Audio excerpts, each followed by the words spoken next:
You're listening to the N2K Space Network.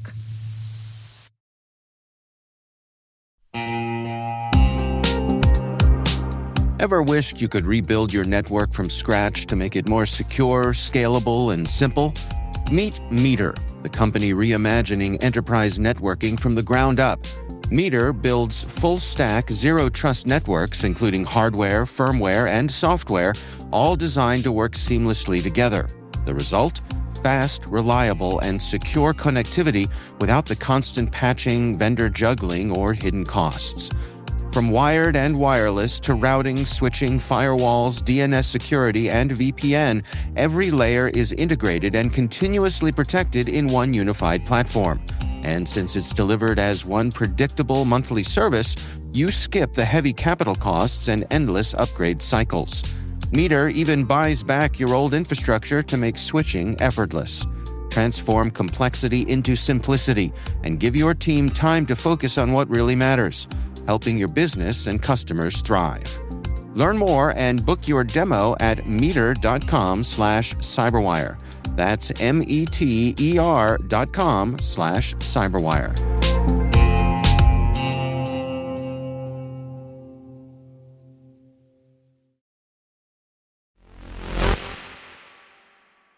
Today is November 12th, 2025.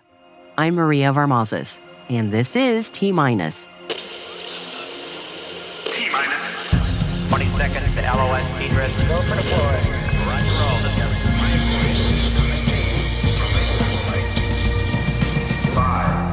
Members of Congress are calling for the end of closures at NASA's Goddard Space Flight Center. Small-sat company U-Space has closed a €24 million Series A funding round. French President Emmanuel Macron has announced a new national space strategy. XRComm and SpinLaunch are collaborating to advance testing, performance analytics, and system readiness across the emerging 5G non-terrestrial network ecosystem. Intuitive Machines selects Dcubed solar arrays to power their space data network satellites. Happy Wednesday, everybody. Thank you for joining me, and welcome back. Let's dive into our Intel briefing for today.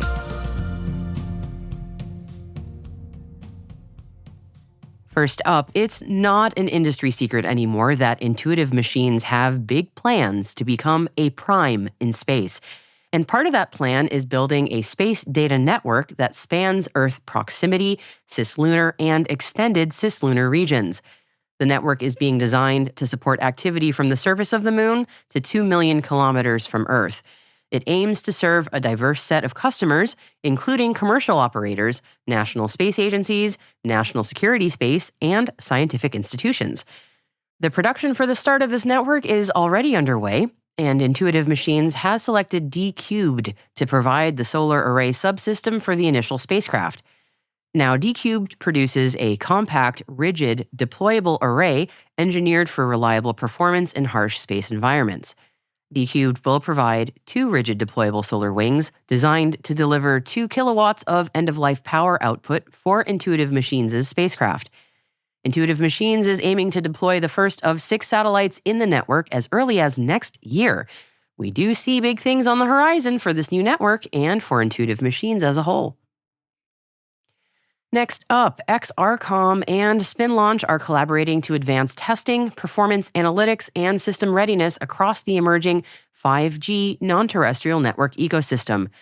The companies are planning to partner XRComm's AI-native testing and measurement system with SpinLaunch's Meridium system architecture. The combined effort aims to enhance satellite validation, improve network diagnostics, and advance real-time analytics for global non-terrestrial networks. Massey Ladavaz, CEO of SpinLaunch, said, "Working with an innovator like XRComm allows us to test and validate our systems earlier and more intelligently, helping us anticipate customer needs, identify and resolve network issues faster, and ultimately strengthen the broader 5G NTN ecosystem. We do wish them the best of luck with this endeavor." And let's head on over to Europe now. And French President Emmanuel Macron has announced a new national space strategy.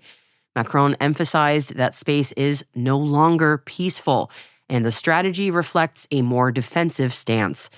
In a statement released before the strategy was delivered at an event in Toulouse, the French president said that, quote, "Space is a place of conflict, increasingly intense conflict, which follows the increase in the number of satellites in orbit and is also the subject of extremely aggressive challenges from our competitors, including Russia," end quote. Among the military assets that France seeks to bolster as part of its strategy are a variety of lasers and electromagnetic jammers in different frequency ranges that can destroy enemy observation satellites.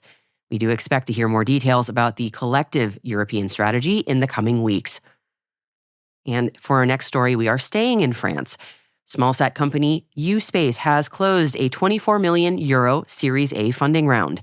The new funding builds on an initial €7 million funding round announced in 2022.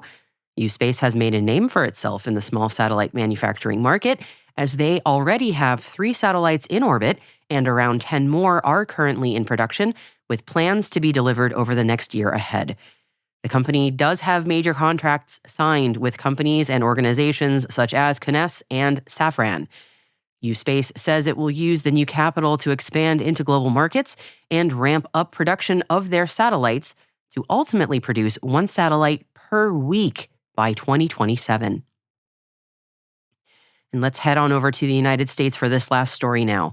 Members of Congress are calling for the end of closures at NASA's Goddard Space Flight Center.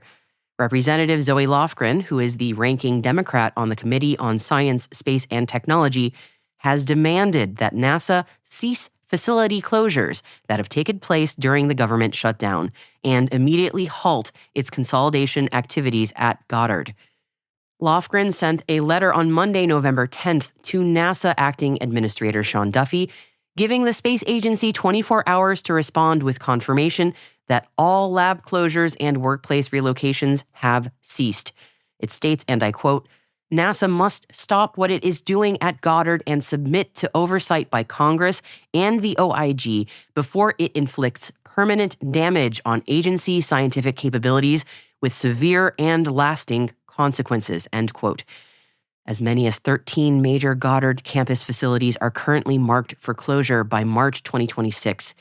In addition to NASA's 24-hour deadline to comply, Lofgren also gave NASA 7 days to provide a full accounting of the damage inflicted on Goddard thus far, and called for both the House Science Committee and NASA's Office of Inspector General to review the findings.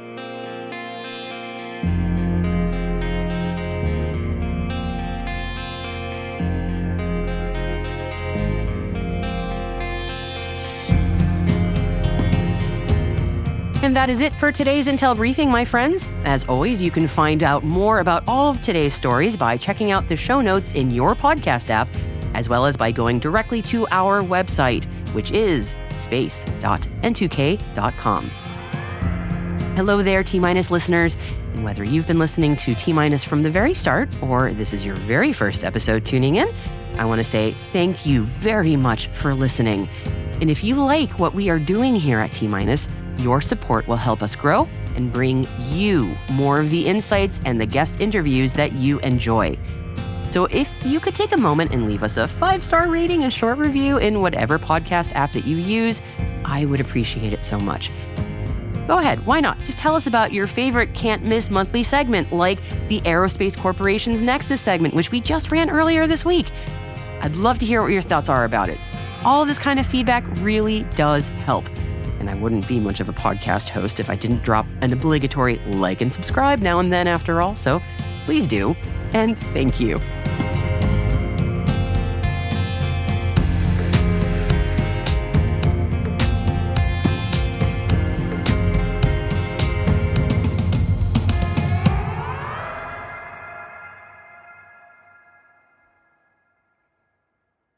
We'll be right back.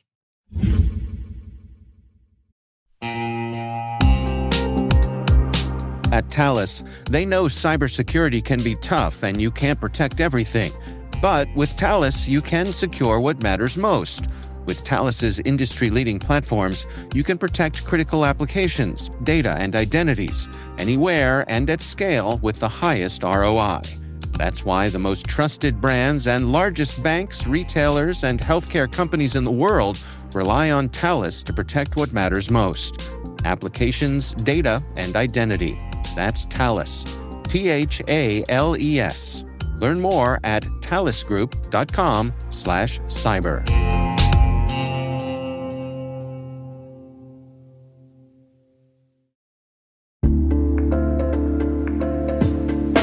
And now, a word from our sponsor, ThreatLocker, the powerful zero-trust enterprise solution that stops ransomware in its tracks. Allow Listing is a deny-by-default software that makes application control simple and fast. Ring fencing is an application containment strategy, ensuring apps can only access the files, registry keys, network resources, and other applications they truly need to function. Shut out cybercriminals with world-class endpoint protection from ThreatLocker.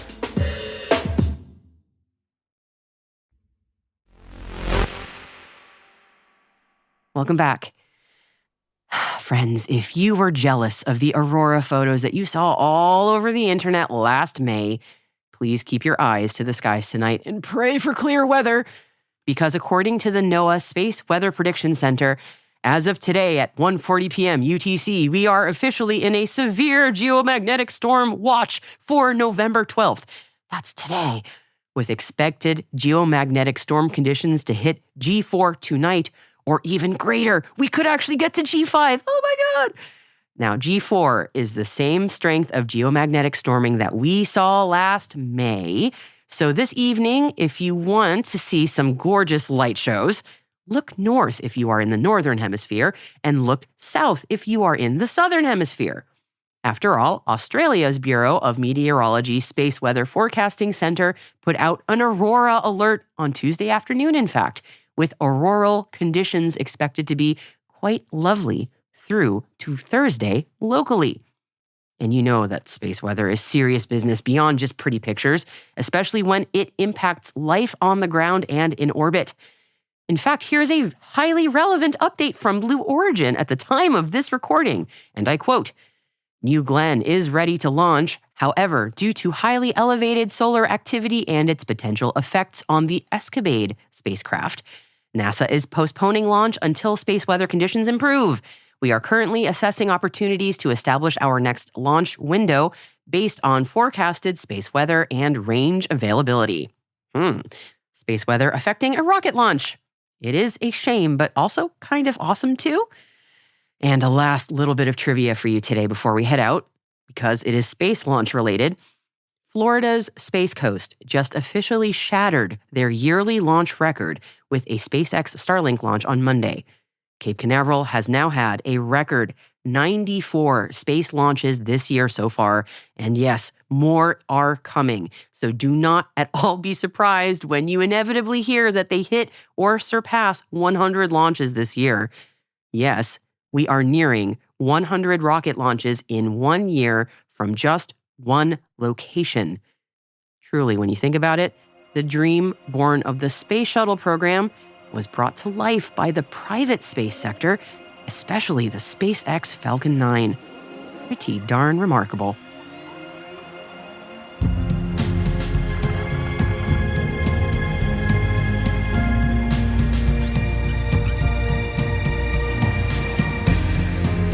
And that's T-Minus, brought to you by N2K Cyberwire. We'd love to know what you think of this podcast. Your feedback ensures we deliver the insights that keep you a step ahead in the rapidly changing space industry. If you like the show, please share a rating and review in your podcast app. Please also fill out the survey in the show notes or send us an email, space@n2k.com. We would love to hear from you. We're proud that N2K Cyberwire is part of the daily routine of the most influential leaders and operators in the public and private sector, from the Fortune 500 to many of the world's preeminent intelligence and law enforcement agencies. N2K helps space and cybersecurity professionals grow, learn, and stay informed. As the nexus for discovery and connection, we bring you the people, the technology, and the ideas shaping the future of secure innovation. Learn how at n2k.com. N2K's senior producer is Alice Caruth. Our producer is Liz Stokes. We are mixed by Elliot Peltzman and Trey Hester, with original music by Elliot Peltzman. Our executive producer is Jennifer Iben. Peter Kilpie is our publisher. And I am your host, Maria Varmazes. Thank you for listening. We'll see you tomorrow.